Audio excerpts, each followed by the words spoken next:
ঘরে আশেপাশে সমস্ত কাজ সেরে স্নান সেরে নিয়েছি। এখন বসেছি পুজো করতে।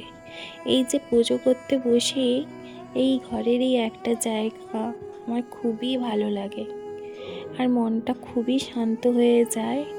দুঃখ কষ্ট যা থাকে সব যেন মুছে যায় এই ঘরের একটা জায়গায় বসে থাকলে। ইচ্ছে হয় অনেকক্ষণ বসে থাকি, কিন্তু বাড়ির কাজের ক্ষেত্রে সেটা আর হয়ে ওঠে না।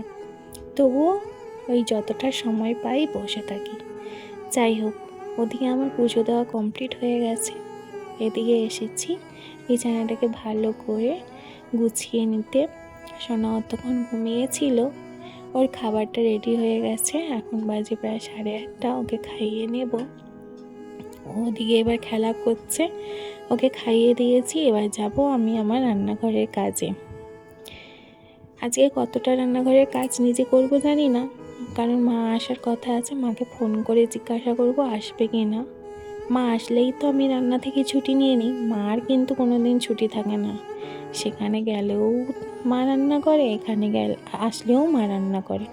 যাই হোক, মা কিন্তু চলে এসেছে, আর ভাই তো কাল রাত থেকেই আছে আমার বাড়িতে। যাই হোক, ওদিকে সব মশলা টশলা কেটে নিয়ে বেটে নিয়ে মা এখন রান্না বসিয়েছে। আজকের মাংস এনেছি, মাংস করব এঁচড় দিয়ে। যাই হোক, মা মাংসটাকে ধুইয়ে নিচ্ছে, আর ওদিকে আমি সোনাকে ধরছিলাম। যাই হোক, এদিকে প্রায় মাংস কষা কমপ্লিট, শুধু প্রেসারে দিলেই হয়ে যাবে। আর সব ভাজাভুজি কমপ্লিট। এঁচড় ভেজে নিয়েছে, আলু ভেজে নিয়েছে। সকাল থেকে তেমন কিছুই খাওয়া হয়নি বলে সবাই খেতে বসে গেছে রান্নার শেষে।